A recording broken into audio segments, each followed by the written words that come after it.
কলকাতা এসেছি আর বড় মার সাথে দেখা করবো না, এটা কখনো হতে পারে? তাই আমরা সকাল সকাল বেরিয়ে পড়লাম টোটোতে, মানে আমরা সবাই স্নান টান করে ভোর ভোর বেরিয়ে পড়লাম টোটোতে, যাতে আর কি নৈহাটি বড় মার কাছে যাবো।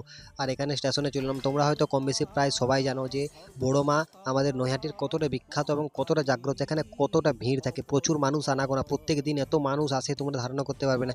তো আমরা এখানে হাওড়া থেকে চলে এলাম, হাওড়া এখানে টিকিট কেটে নিলাম মেট্রোর, মানে আর কি এখান থেকে যাব মেট্রো না, মানে এমনি ট্রেনের টিকিট কেটে নিলাম। এখান থেকে আমরা পুরো ডাইরেক্ট নৈহাটি যাবো। আর নৈহাটি ওখান থেকে তো খুব সামনেই, এবারে মন্দিরটা স্টেশন থেকে, তো এখানে আমরা টিকিট কালেক্ট করে নিলাম দিয়ে, মানে ট্রেন তাড়াতাড়ি চলে এসেছে বলে আমরা পুরো স্পিডে ছুটে চলে এলাম এখানে।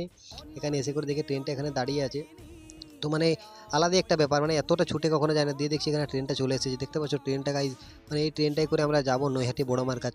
বড়মার কাছ তোমরা কে কতবার গেছো একটু প্লিজ কমেন্ট করে জানিয়ে দিও, কারণ বড়মা আমাদের কতটা বিখ্যাত এবং কতটা মানুষের মনোরঞ্জন, কতটা ভিড় ওখানে বুঝতেই পারবে তোমরা আমার ভিডিওটা দেখলে। ঠিক আছে, এই ভিডিওতে আমরা পুরোটা দেখাতে পারবো না, ঠিক আছে? তো তোমরা পার্ট পার্ট করে তোমাদেরকে ভিডিওটা দেখাবো, তোমরা শেষ পর্যন্ত দেখতে থাকো এবং প্রত্যেকটা ভিডিও তোমরা দেখতে থাকো, এবং এটার আমার 2-3টা পার্ট আসবে, তাই তোমরা আমার পেজটি ফলো করে রাখো। তো আমরা এখানে ফাইনালি ট্রেন চলে এলো, তো এখানে ট্রেনে চেপে গেলাম। এটা তোমরা একটু কমেন্ট করে বলে, এটা এমনি ট্রেন না মেট্রো ট্রেন, তোমরা একটু কমেন্ট করে জানাও।